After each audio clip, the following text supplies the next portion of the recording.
Hello everyone and welcome to my YouTube channel. I am here with Jacob from Blank Space Dolls. I just met him yesterday and I practically begged him for an interview, so thank you so much for taking time out of, because he should be in the sales room right now. So I stole him away from the sales room because I bought one of his dolls. I think they're incredible and I wanted to talk to you, get to know you, let my viewers get to know you a little better. Yeah. So all that talking that I just did, tell us about you, Jacob the person. Yes. So, hello everyone, I'm Jacob. I'm with Blank Space Dolls. I kind of started my customizing journey in vinyl, so customizing Monster High dolls, and I kind of decided, because I love historical costuming, and that's like my main focus, I was like, how can I kind of mesh my passion for dolls and also my passion for making costumes and smash them together? So that's kind of where Blank Space comes from, is like, you customize it in your own way. That makes sense. So yeah, I'm like, that's where I started. Came from vinyl, slowly went into sculpting my own BJD, and now we have Odette here, which is what you've purchased. And I love her. This is mine, by the way. You guys haven't seen my haul video yet because I haven't made it yet, but when I do, you'll see her there. Jacob, tell me, this is one of the questions I love asking everybody. Did you have a favorite doll when you were a kid? I did, and? Of course. It was Barbie. Yeah, I grew up Solid choice. Yeah, always. I feel like most of them, but I grew up playing Barbies with my sister. So, and it was mainly, I think I was the one making the clothes and doing the hair, and she was doing the playing. So it's kind of like I've always done it. You've always been kind of into the fashion for the... It was paper towels and toilet paper at that time, but you know, you do what you can. You do what you can with what you've got. We burned lots of doll hair with flat irons and things. So yeah, I just grew up with Barbie, and that's where my passion for the fashion dolls comes from, is the mini fashions. Yeah. So the first vinyl that you kind of customized, what dolls were you customizing at that time? Monster Highs. Monster Highs. And when you decided to, tell me about the process, like going from customizing the vinyl to deciding to sculpt your own BJD, and kind of how those influences, how your vinyl customization influenced your choice in the way you sculpted your doll, and kind of how you create your dolls. Oh, great question. I think for me, the biggest thing was I was always intimidated by resin for a long time, because I come from vinyl and they are very different materials.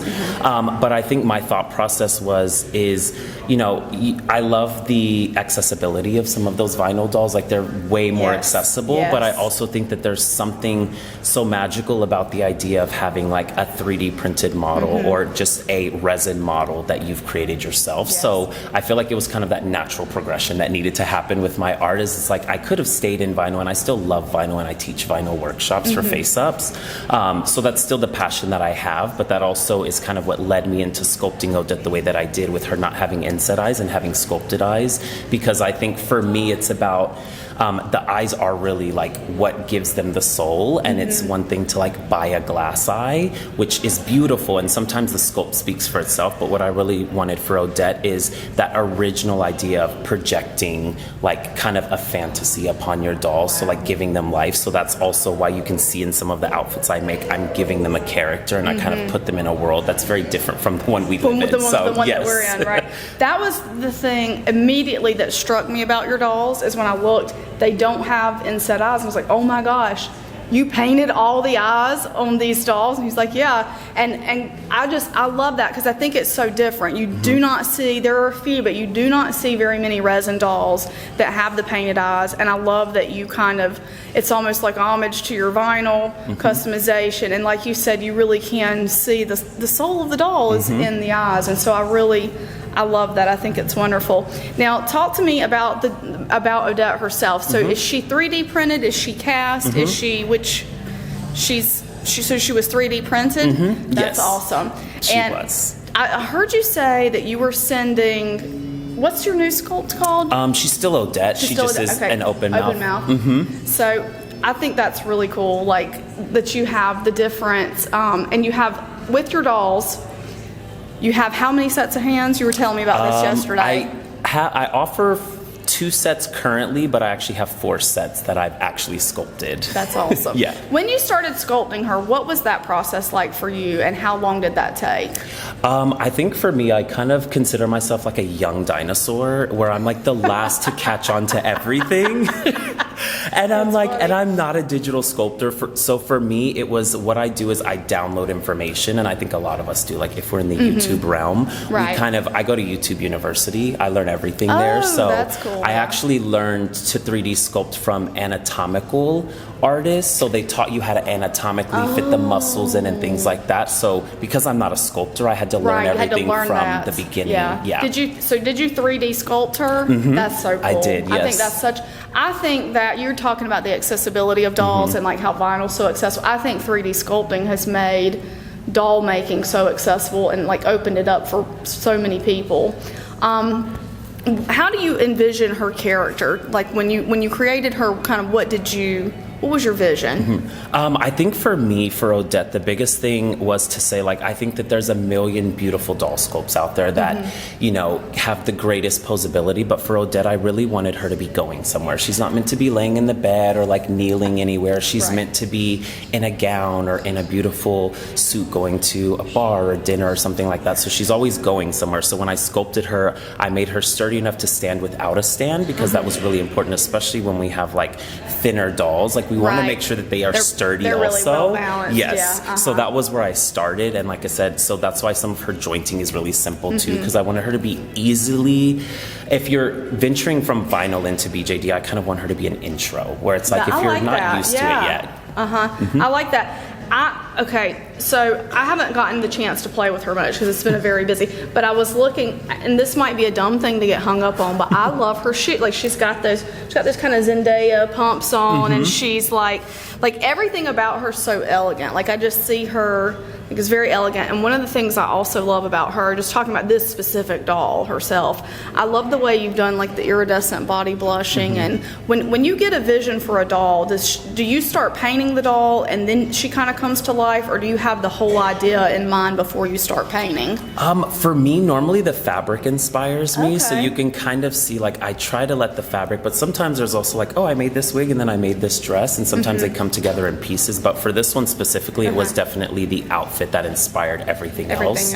Because she started with darker hair, and then I was like, no, then she had white hair, and then she ended up with a pastel pink just because I felt like it balanced it. So there were quite a few wigs before this one. That's really cool. So you're really inspired. Did you start? So you did say that you started like kind of making clothes for the Barbies. So do you feel like you started more as a fashion designer and then that kind of migrated into customizing the whole doll, or did it kind of come together all at once? It kind of came together all at once. I think I've always been interested in the clothing piece. So the passion that I have for dolls and collecting dolls, and most of the dolls I collect are collector Barbies. So they're in like the elevated wedding gowns and those sorts of things. Right. So I wanted to create a model that could carry my clothing that felt like she fit into it. So she was faithfully sculpted. Even her body was sculpted to look like it's in a corset without being too nipped in. Yeah, So right, gotcha. Yeah. and that's why like her shape is the way that it is, because I wanted it to start with the clothes and that she was meant to wear clothing first and foremost. So starting with the fashion doll, and how do I give my interpretation of what my version of a fashion doll is. I love, like, the dolls are so beautiful that you've created, and I like to, like, I like everything about them. I could sit here and list off, I like this, I like this, I like this, I like this. What has your favorite thing been about doll making? Honestly, for me, it's been like seeing the growth within myself, because I think even as an artist, it's sometimes so hard to give yourself credit for like the growth that you've had. Right. And a lot of artists don't even talk about it because we'll beat ourselves up. So for me, it was like seeing the growth, because I started doing clay and I was like, I can't do this. Like, and some people just are so great with like bringing They're a good doll with to that, life. right. And I'm like, and I wasn't a digital sculptor. So for me, it was like the fact that I was able to learn this new skill for something that I'm passionate about and that other people can also love them. Right. It kind of is like self-fulfilling to me. Right. What can we expect to see from you in the future? Well, I have a lot coming. Obviously, Odette will be cast. And then I do have Odie, who's going to be my male sculpt coming, which I think are very, not hard to find, but I'm interested to see what a male looks like in my world. I would like to see that too, like what kind of fashions you do, and that's, yes. So having I'm sets not a together. male doll collector, but I do like to see, like when I like to see a sharp dressed, like, yeah, whatever. I like to see a really sharp dressed, like, male doll. Like, that's really cool. Yep. So are you doing any other shows this year, or where can people find you? I won't. I do DollCon Dallas every year, and then this is my first time at BJD, so this is my last one. Okay. Well, for the year. Where can people find you online? I have a Instagram at Blank Space Dolls, and then of course YouTube, my YouTube channel. You guys can see how I do not just my vinyl face-ups, but also I have a customized Odette on there, so you can see start to finish kind of what that looks like, customizing those. So, yeah. And if people want to get in contact with you, what's the best way to do that? Same thing, blankspace-dolls@gmail.com. There you go. Yep. Anything else that you want the viewers to know about you? No, I think just a reminder to everyone that, like, even as artists, we're growing too. So having people like as passionate about dolls and in the community as you, I don't think I told you yesterday, but we can't say thank you enough. And I think that it's so important that we thank people, because even the people you don't even realize you make an impact on, like we're meeting for the first time here, you actually did make an impact on me, and you were one of the again main reasons I'm here. And I think the community piece is so important, but also remembering the artists behind the dolls, because we are the face of the dolls. Artists are people, and I think a lot of times people just, they get in their minds like everything's a business, and it's not. You're an artist. Like it's a totally different, it's a different thing. And it's beautiful when an artist can live off of their work. I think that's amazing, and that's one of my passions, sharing my love of art for dolls. So well, Jacob, it was so nice to talk with you. Thank you for taking time out of your busy schedule, because it is a busy day. It's public day today.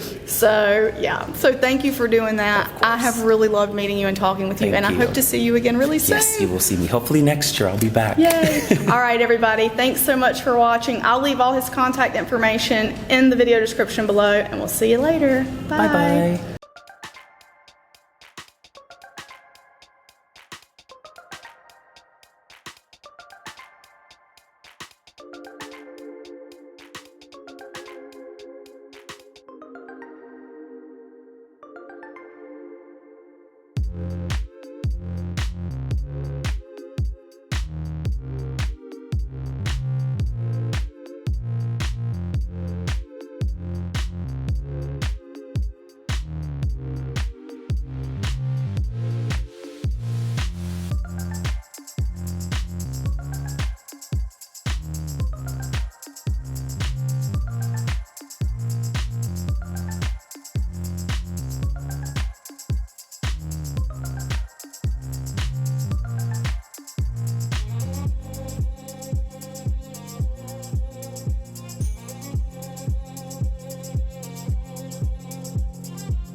I want to say a huge thank you to my patrons from Patreon: Lindsay S., Leah W., Doreen Z., Janice H., Mercedes W., Cindy K., Bear Sunflower, Diane B., Kelly L., Shorna R., Stephanie W., Shalane C., Penny P., Louisa's Knickknacks, Marty G., Lynn P., and Cindy L. Your support means so much to me and helps me continue bringing you great dolly content. For more information on how you can become a supporter of this channel, check the link in the video description. Thank you.